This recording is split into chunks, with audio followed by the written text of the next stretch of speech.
untuk nyeramungi anak-anak muda, teman-teman mahasiswa, terus ya yang ada di sini saja testimoni awal pun dari Kang Putu. Barang siapa nanti kalau dibuka, ayo silakan mampir, itu Kang Putu. Setahu saya yang paling yang pertama kali itu Kang Putu. Jadi anak muda. Nah, izinkan saya untuk menyampaikan beberapa anak muda yang menyatakan Kang Putu ke Bogor itu antara bersyukur antara bersyukur dan sedih. Itu kok rasanya susah untuk diucapkan, tapi kok saya lebih banyak sedihnya ya. Ngoten lho Kang. Insya Allah ini data orang ngawur ya saya. Nah, pripun nih Kang? Ya rapi ini. Jadi sehari 2 hari akan hilang gitu ya? Hilang, kemudian kehidupan berjalan sebagaimana biasa. Jadi Kang Putu ini masih menganggap itu demam gitu ya, jadi nanti hilang sendiri. Lakui lebih mas, gitu loh, lebih. Maka saya sebetulnya nggak nyaman duduk di sini, kemudian harus beromong-omong dengan sampean hal-hal yang intim. Ini orang intim ya. Orang intim. Saya itu kan orang yang sulit berintim-intim gitu. Saya itu berhubungan intim hanya dengan istri saya. Terus aku tuh buka hal-hal ngono kuwi ning nggone ngarepe kanca-kanca iki kanggoku enggak nyaman gitu. Aku ini kayak acting iki aslinya Mas. Dan sok ora diundang meneh ngacara koyo ngene gitu loh. Oh, foto iki. Ya kayak tadi saya itu enggak yakin Mas Slamet Tunggul iki apa tau maca tulisanku ora apa. Terus kemudian apa sih kudu diomongke gitu. Ngomong anu lah, kedai kopi Kang Putu mungkin lebih asik gitu. Jadi aku tak promosi sisan gitu kan. Terus sampean ngeman aku rak lunga wong nyatane aku rak lunga ya sampean ora dolan. Kan ngono kan. Kedobol lah gitu loh. Nggih. Tak ngomong sing ora perlu. Ngono Mas. Nggih. Terus gini Kang. Ayo.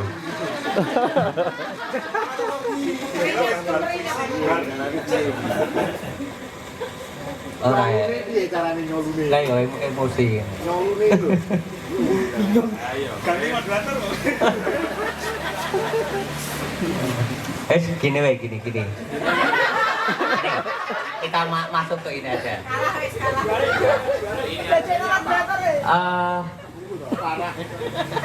Ini harus adu buku saja yang lebih enak. Nah, saya pengen sedikit komentar tentang buku ya. Bagi teman-teman, memang apa ya? Kebetulan saya juga di ranah buku, di ranah baca itu kan rada familiar. Nah, ketika saya baca buku Penjagal Itu Telah Mati, langsung terngiang bahwa ingatan saya langsung masuk ke apa itu istilah buku hidup. Dan saya langsung pada lihat ini mestinya bahwa sejarah itu tersaji dengan naratif atau cerita. Nah, saya bayangkan bagaimana kalau mata-mata pelajaran yang lain itu juga tersaji sebagaimana buku ini. Nah, ini juga saya konfirmasikan kepada Kang Putu.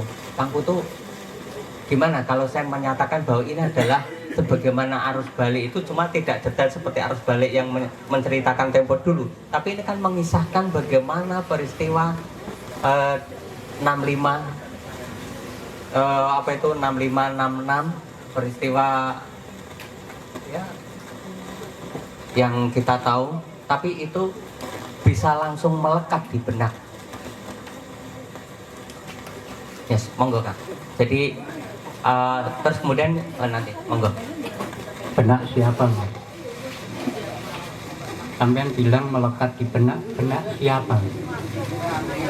Benak saya. Oh, oke.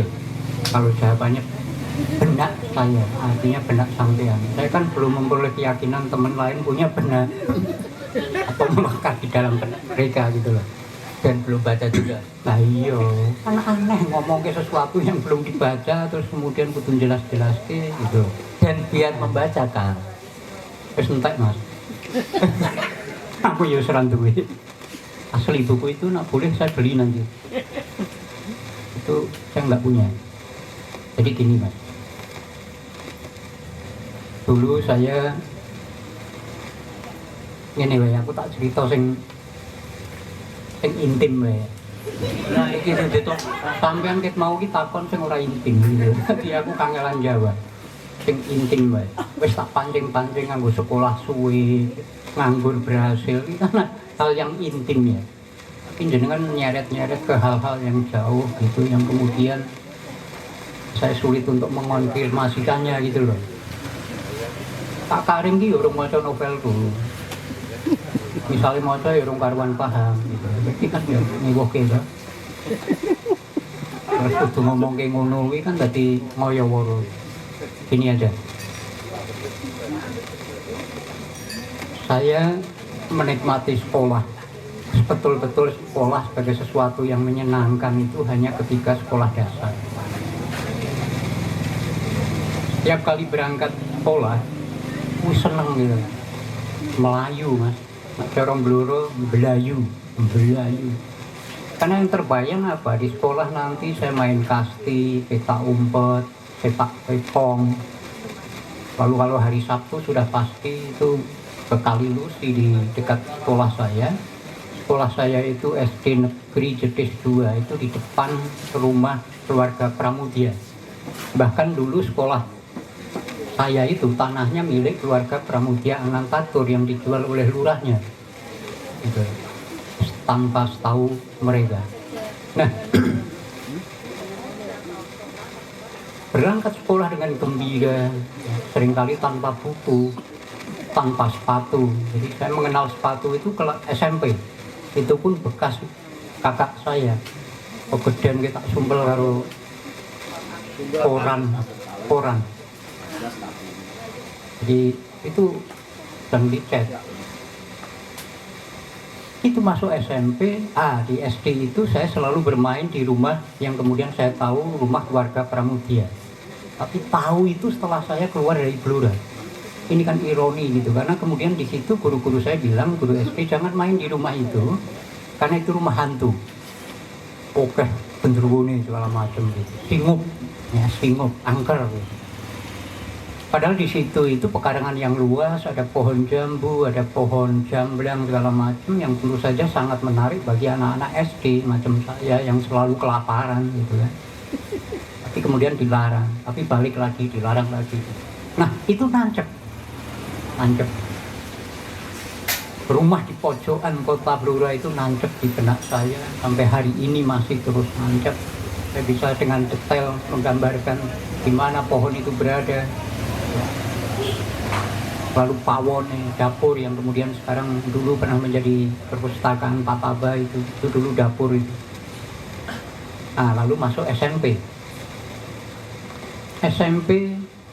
kelas 1 masih oke. Apalagi di kelas 1 saya mulai ngerti ada kawan perempuan yang cantik. Ya alhamdulillah mata saya ini normal, jadi begitu ada kawan cantik namanya Sonya Dewi, sampai hari ini masih ingat saya. Tionghoa.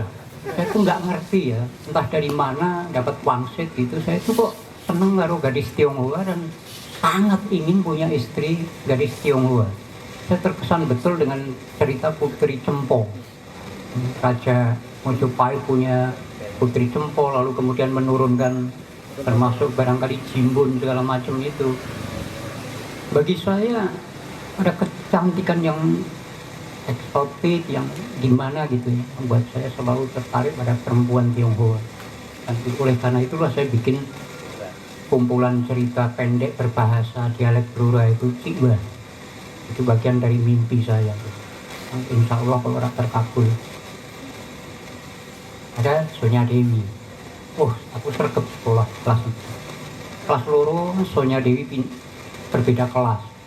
Turun semangat saya. Mulai bolos. Lalu saya menemukan dunia yang mengasihkan apa? Lewat bacaan. Ketika saya bolos, hari-hari itu saya isi dengan membaca. Orang-orang mungkin menganggap saya nakal karena bolosan, tapi bolos saya itu membaca. Di rumah duduk manis membaca baca apa saja. Baca apa saja. Mula-mula komik. Dulu ada komik Teguh Esa, Teguh Santoso, ada Jairman segala macam itu. Lalu beranjak ke Kopingho, Kulum, lalu Esa Mintarjo, Piro Sableng, segala macam. Lalu ketemu Nick Carter, ketemu yang lebih asik lagi Eni Euro. Itu bacaan wajib pada masa itu. Ya. Eni Euro, Freddy S, luar biasa. Jadi sambung. Iya. Nah, persoalannya kemudian membaca itu di keluarga kami satu kegiatan yang kalau boleh dipakai bahasa lebih gagah, subversif, terlarang. Karena apa? Nenek, ibu itu bekerja di pasar, berjualan pakaian. Kakek saya itu tipologi piyayi Jawa paling ndek, itu gelarnya Mas. Ya, Mas itu gelar paling rendah untuk ukuran priayi. Gaweane ngedati manuk toh. Sementara nenek saya berjualan. Tapi kakek saya ini menjadi ketua P3 di Blora saat itu. Tapi bukan partai. Persatuan Pedagang Pasar Blora. Nah, lalu ketika kakek meninggal tahun 68, posisinya digantikan oleh nenek saya menjadi ketua P3. Nenek dan ibu saya berjualan di pasar, berangkat pukul 5:30, pulang hampir maghrib. Maka segala jenis pekerjaan rumah tangga itu nggak perempuan kami ini diharuskan melakukan pembagian tugas pekerjaan, nyapu latar, segala macam. Saya beruntung dibesarkan oleh keluarga yang didominasi bukan hanya jumlah tapi juga kekuatan perempuan. Mereka perempuan-perempuan perkasa yang kemudian membuat saya jadi sangat bisa menghargai perempuan sebagaimana mestinya. Keluarga kami tidak mengajarkan bahwa pekerjaan ini pekerjaan perempuan. Nggak ada pekerjaan berdasarkan perbedaan jenis kelamin. Maka saya bisa masak, saya bisa nyuci, saya bisa segala macam, termasuk menek wit klopo. Nah, karena membaca pekerjaan satu aktivitas yang terlarang, maka kemudian saya kudu dilihat, sembunyi gitu loh. Nah, kelas 5 SD saya menemukan tempat favorit yang itu saya menjadi tempat membaca saya yang paling nyaman dan aman, itu di atas pelepah pohon kelapa. Sampai mungkin menganggapnya Allah mau dobol gitu. Urusan sampean. Jadi ini yang saya jalani seperti itu. Karena ning diwae konangan aku maca gitu loh. Ning kamar mandi, di plafon rumah, di loteng, lalu konangan. Maka tempat paling tak terjangkau oleh ibu saya, nenek saya adalah di puncak pohon kelapa. Ketika beliau tahu, beliau hanya bisa teriak, lalu saya pura-pura tertidur. Acap kali betul-betul belum tidur di atas itu, karena kemudian bisa kepet ini loh mas, kepet lalu turu gitu kan. Nah ada bonus, sore hari kemudian tetangga mandi di kamar mandi yang terbuka, dan itu bonus yang luar biasa yang ketika saya sudah SMA itu bonus yang saya cari bahkan. Setiap kali nggak membaca tapi ngamati tetangga mandi. Ini masa muda saya. Lalu makin gede karena dibesarkan dalam budaya kekerasan, ya, saya menjadi tukang kelahi, tukang minum. Ya, hampir tiap malam segala macam jenis minuman keras itu saya konsumsi, dan saya menjadi menjadi jagoan gitu. Ayo gelut ya ayo, paling menang, kalau kalah kan gitu aja peluangnya. Meskipun kemudian lebih banyak kalah gitu, nggak apa-apa, besok menang parani menang gitu, tantang menang. Saat itu belum mengenal tawuran, jadi ijen kayak gitu. Nah SMP baru hanya kelas 1 saya menikmati sekolah, kelas 2 saya mulai bolos, lalu kemudian tingkat pembolosan saya itu tidak bisa lagi ditolerir. Kemudian guru datang ke rumah dan mengultimatum, kamu masuk atau keluar. Saya nggak ngerti wangsit dari mana, tapi kemudian saya memberi pilihan ketiga, jangan dikeluarkan, tapi saya nggak masuk ya. Ora usah munggah wis ora apa-apa wis. Aku ora munggah ora apa-apa ning aja kon mlebu saiki, aku rong pengen mlebu. Lho kok ya dituruti gitu. Maka akhirnya saya menjalani SMP itu 4 tahun. Lulus dengan mungkin terpaksa juga karena ujiannya susulan. Lalu SMA dan SMA Negeri Blora yang kemudian sekarang menjadi SMA Negeri 1. Lagi-lagi cewek Tionghoa ini membuat saya semangat sekolah itu. Di SMP wes Sonya Dewi wes hilang. SMA muncul lah, ada Eri Restuning dia. Ya hafal mas. Alhamdulillah kadang-kadang saya berharap ojo merindur pas turu karo bojoku. Sonya gitu. Enggak no ya. Alhamdulillah. Dan itu yang membuat saya jadi semangat sekolah. Nah begitu cewek-cewek itu pindah kelas, ngelokro meneh aku bolos meneh aku. Gitu. Maka SMA pun saya tempuh 4,5 tahun. Sekolah bagi saya adalah penjara, tapi membaca adalah surga. Kayak gitu rasanya gitu. Maka kemudian yang terpikir di benak saya, ketok jadi penulis asik gitu. Karena kemudian lewat bacaan itulah saya menikmati dunia yang jauh lebih luas ketimbang sekadar rumah saya, kampung saya, kota saya gitu loh. Maka kemudian saya masuk Fakultas Sastra itu juga karena pengen jadi sastrawan lah, pengen jadi penulis. Karena dengan menjadi penulis saya akan bisa menghasilkan karya yang seperti yang saya baca waktu saya muda gitu ya. Luar biasa. Saya ingat betul misalnya Sumakian Bu, tapi saya lebih suka Sumakian Bu, ini anaknya Pendekar Super Sakti gitu. Karena Sumakian Bu itu nakal minta ampun, tapi luar biasa sakti. Yang aku terkesan ini kentut nih gue nendur kereta ini loh, seneng banget tuh. Ini aku ora iso nglakoni. Ketimbang Sumakiannya yang lebih lurus gitu ya. Putri Nirahe segala macam. Pendekar Pulau S. Masuk sampai hari ini tuh ya Allah gitu. Nah saya pengen jadi penulis macam itu. Mlebu Fakultas Sastra UND. Hari-hari pertama kuliah, mimpi saya untuk jadi sastrawan, jadi penulis itu udah bubar mas, Selamat Unggul. Dosen-dosennya nggak play tenan. Dan ngomongin ini, kalian kami didik di sini bukan untuk menjadi sastra. Kalian kami didik tidak untuk menjadi penulis. Kalian kami didik untuk menjadi ahli sastra, kritikus sastra, sejawat sastra. Di panganan opo, gak menarik belas. Karena bahkan sebelum masuk Semarang, nama-nama yang akrab di dalam ingatan saya, dalam pencerapan saya, itu Handri TM, Timur, Sinar Suprabana. Lo bener ini orang mergo aku muji Pak Timur enggak? Saat itu tahun 80-an, nama-nama Handri TM Timur itu menguasai media massa. Nama-nama ini yang membuat aku pengen jadi koyo Handri TM, aku pengen koyo Timur Sinar Suprabana, aku pengen koyo nama-nama itu akrab betul. Jadi kalau sekarang saya dekat dengan Pak Timur, itu rezeki saya luar biasa.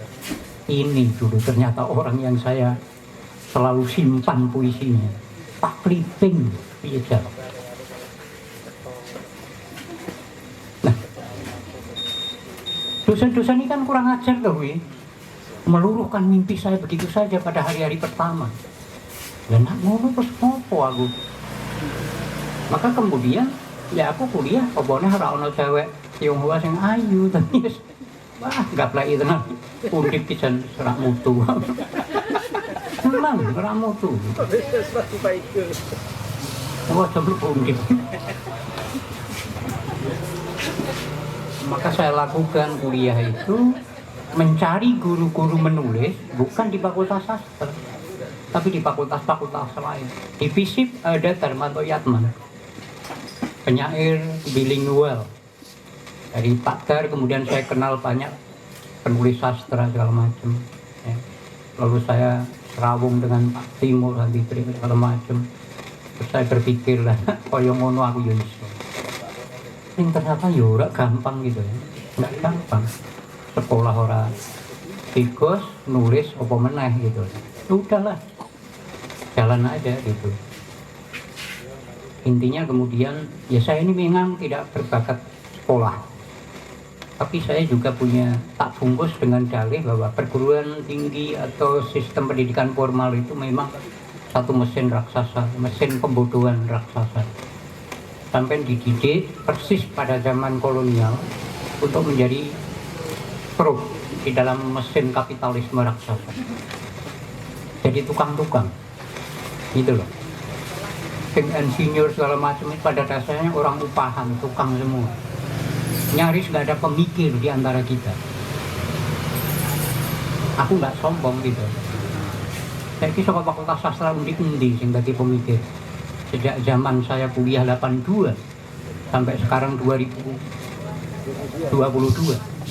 Pirang tahun, 40 tahun. Tidak ada satupun pemikir, bahkan ahli sastra dari Undip.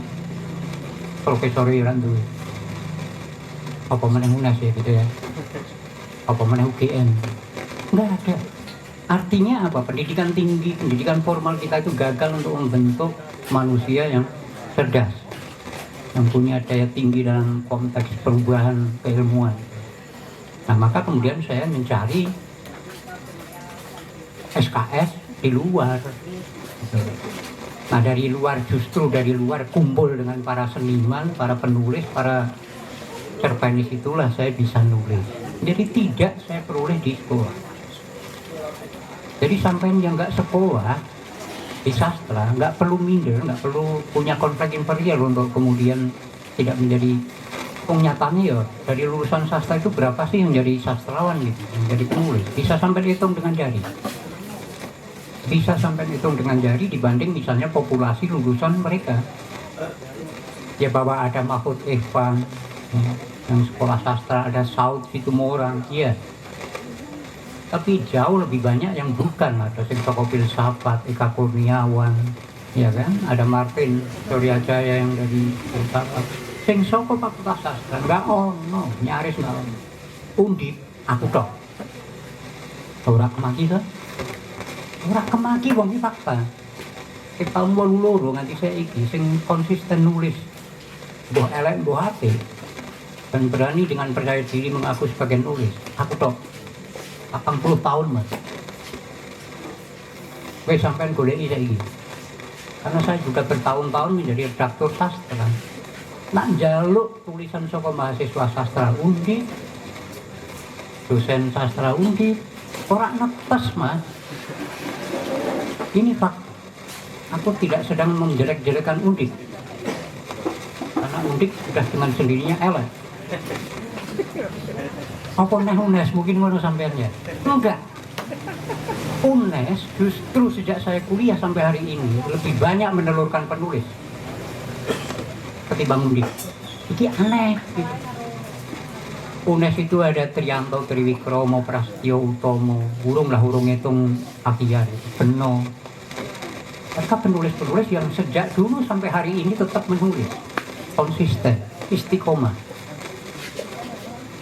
10 lebih nama dari UNES saya bisa menyebutnya, tapi 5 saja dari Undip, kangelan. Coba, arep ngopo, gitu loh.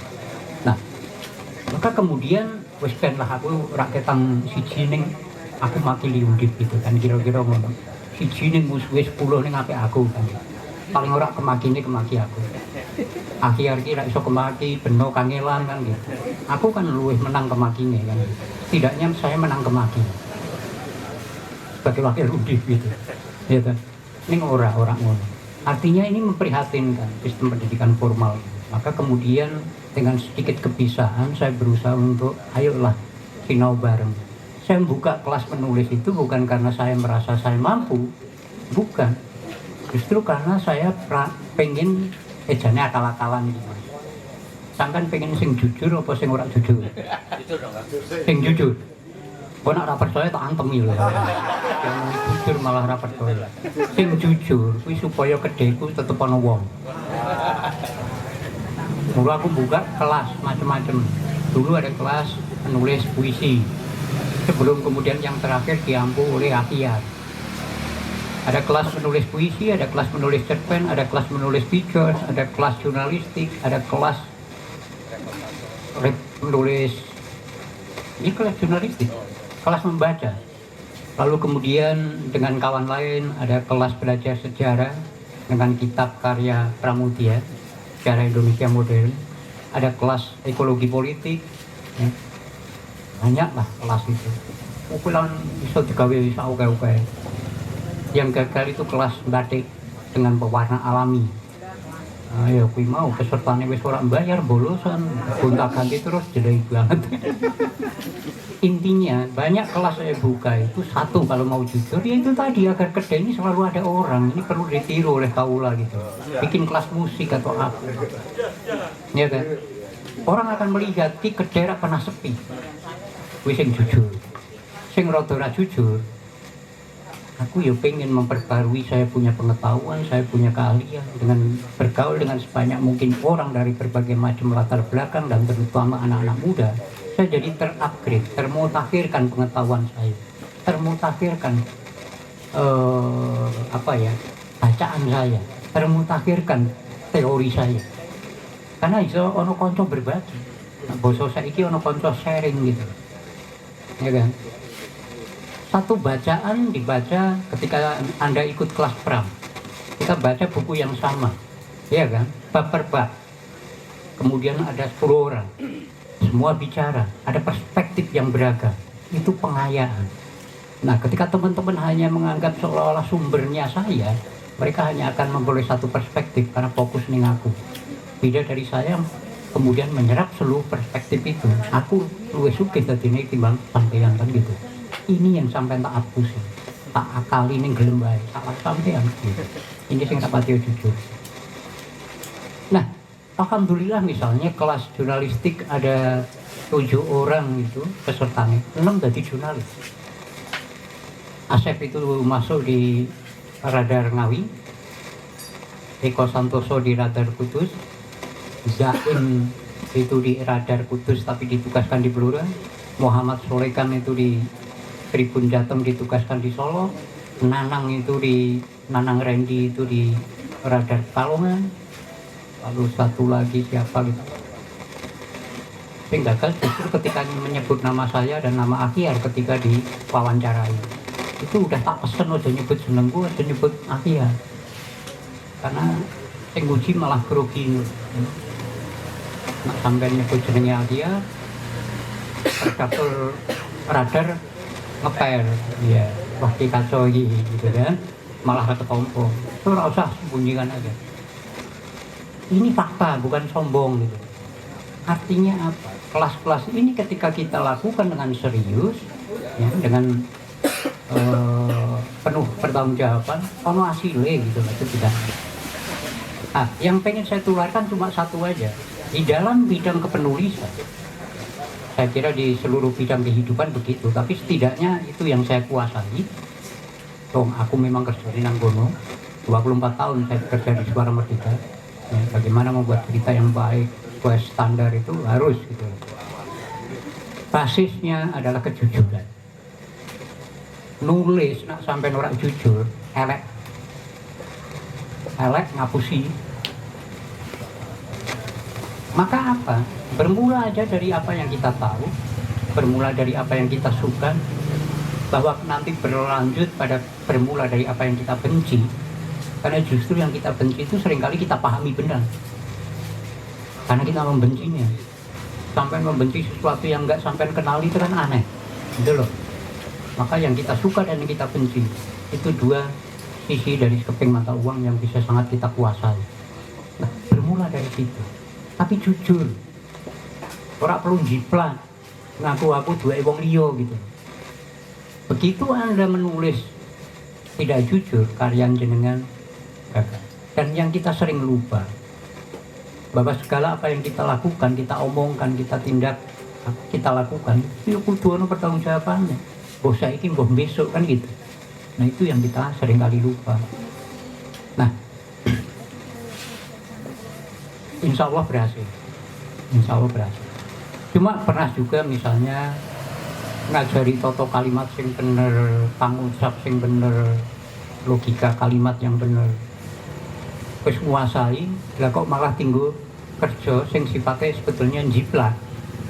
Jadi ada pekerjaan sekarang ini yang disebut konten kreatif. Nah saya telisik, konten kreatif ki apa toh? Jebule ini nggak kabeh ya, tapi yang saya kemudian kenali ada 3 orang yang bekerja sebagai konten kreatif ngakunya, tapi ini sebagai satu cara untuk menyiasati Turnitin, mesin penguji jiplak atau enggak. Jadi kalau Anda bikin skripsi, tesis, atau disertasi nanti akan dimasukkan ke mesin aplikasikan menjiplak. Nah, si konten kreatif ini berusaha agar persentase tinggi itu diturunkan sampai pada batas toleransi yang kemudian dianggap tidak menjiplak. Paraprase. Ning paraprase niki onyol. Sing adalah digenti merupakan, misalnya kayak gitu loh. Bisa digenti dapat. Ya kan? Atau mampu. Enggak play lah. Gitu. Lah, aku mikir lah, aku ini ngajari kira-kira ngajari bener ya, ngajak jujur rasanya aku selaran sih lah. Terus aku nggak status mas ngelik kayak tadi gugur ke kewajiban landasannya jujur, ora usah gaya, ora usah nganggo intimidation with. Wis wong basamu ki kowe apa iso basa Inggris to? Ora dijawab sak kalimat yo mledo kowe lho. Kok wis jujur gitu loh. Ora usah gaya. Itu loh maksud saya itu. Urip itu gampang nak digawe ora gaya gitu. Terus sampai ngomong, cah nom sing ndi kan yo ngono. Ngomong berdasar data itu lebih enak, itu jujur gitu loh. Ya. Nah, ya udah gitu aja. Kemudian maka pertanggungjawaban saya sampai punya hak untuk melihat ketidakjujuran di dalam karya. Nah, kalau tadi sampai bilang sejarah, di dalam karya sastra kontennya mungkin kalau Eko Tunas bilang itu kontennya sejarah, enggak. Sastra itu enggak bisa sampai mintai pertanggungjawaban perkara historik. Kebenaran faktualnya enggak bisa sampean mintai pertanggungjawaban di dalam karya sastra karena itu fiksi kok. Rekaan, Mas. Cerpen novel itu karya rekaan sing direko-reko gitu. Maka kebenaran karya fiksi itu bukan kebenaran faktual, kebenaran fiksional. Tapi di situ ada nalar, ada logis enggak, misalnya gitu. Nah, kadang-kadang awake dhewe iki sok keren gitu kan, nganggo istilah-istilah yang kita tidak sepenuhnya pahami atau berasal dari cara berpikir yang berbeda. Rasionalitas misalnya. Karya ini rasional enggak berdasarkan cara berpikir tertentu. Ya itu dikebiahu ya gitu. Lalu kalau kan saya kira lucu lah misalnya sastra kita dinilai berdasarkan teori-teori yang dikembangkan oleh orang-orang dari Eropa. Teori itu datang belakangan. Ada gejala sastra dulu. Ya, baru ada teori. Teori itu generalisasi dari gejala. Lalu jadilah teori. Nah, teori yang datang belakang dipaksakan untuk menilai karya yang bisa jadi muncul di belakang teori. Kan ya iso. Orang perlu bikin teori baru, gitu loh. Jadi ojo maksa. Nah, elek nurut teori ini belum tentu elek nurut teori lain, bisa begitu. Jadi slow aja gitu. Mas Muhammad Google dianggap elek, ora apa-apa, wong memang elek tenan. Misalnya gitu aja loh. Nyantai-nyantai aja. Besok gak bisa beli HP kan gitu aja. Urip jadi nggak perlu menentang gitu kan. Nah, contohnya gini, di dalam rasionalitas orang Eropa misalnya nggak ada itu kok mayat memberat itu nggak ono, mayat tuh bobote piro ya sekui kan gitu. Tapi di dalam rasionalitas kita sehari-hari, penghayatan kita, bisa aja mayat itu memberat karena ada suatu kali mikul jenazah ki saka yang melayu enteng banget gitu. Suatu kali bisa wong ya kuru lho kaya aku, tapi kok rasane abot banget. Bisa banter tidak iso. Artinya ada rasionalitas yang beda, tapi kemudian terus diweni jeneng misalnya realisme magis. Lah kok sampean gampang percaya karo nalar-nalar Eropa gitu kan. Teori-teori Eropa itu dibikin berdasarkan gejala kesastraan di Eropa. Gitu loh. Kalau kita manda saja, ngikut aja, latah aja. Ojo keset-keset para akademisi sastra itu. Wong dibayar negara. Tegakkan teori kesastraan berdasarkan gejala sastra di negeri kita. Kultur kita. Itu tantangannya. Jadi orang ngekor aja kemudian semua dinilai berdasarkan penilaian orang lain gitu loh. lalu nak nurut Eropa ora keren, lalu kita juga menganggapnya nggak keren. Kalau sampean baca karya Ronggo Warsito III misalnya, yang bukan Kolotido atau serat apa Wirid Hidayat Jati misalnya, ada serat Dayeng Boyo atau mungkin serat Joko Tingkir misalnya. Joko Tingkir itu bukan Ronggo Warsito, serat Joko Tingkir itu kalau nggak salah Pakubono VI yang dibuang itu luar biasa, luar biasa.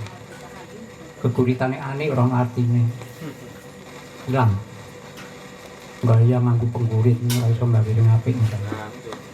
Tapi ini seringkali dinilai berdasarkan teori yang berdasarkan gejala kesastraan di luar sana, Sultan Todorov segala macam itu, formalisme Rusia gitu, kan aneh gitu. Kita tuh jadi terus-menerus nggak percaya diri dengan kita punya kultur, kita punya teknologi, kita punya segala macam gitu loh. Nah, aku pengen nulis yang biasa-biasa wae berdasarkan ruang kehidupan kita. Nah, sampai ojo kemudian nuntut sing dewoki karya sastra kok sampean sejarah segala macam gitu kan. Mungkin ada fakta sejarah, sekelumit fakta sejarah yang saya masukkan di dalam cerpen saya, novel saya. Tapi itu aransemen dari fakta yang terpencar. Gitu loh. Ada satu sosok misalnya Pak D. Mitro. Itu satu sosok fiksional, rekaan yang merupakan gabungan dari 3 hal menonjol di 3 orang lain. Pak D. Mitro dalam kehidupan sehari-hari ora iso nyuling, dekne gender. Sing iso nyuling itu Mbah Rebu. Tapi kemampuan nyuling Mbah Rebu itu saya masukkan di dalam karakter Pak D. Mitro. Sampai narap golek sejarah ini. Ya. Di situ kemampuan stilisasi, dramatisasi penulis itu muncul. Jadi tidak relevan bicara tentang sejarah melalui karya sastra dan memperdapatkannya dalam konteks kebenaran faktual atau historik. Sastra diukur berdasarkan variabel dan parameter sastra. Nah, sampai meh nantang aku ngomong sing ndi. Iya, Kang Putu, terima kasih. Teman-teman semua,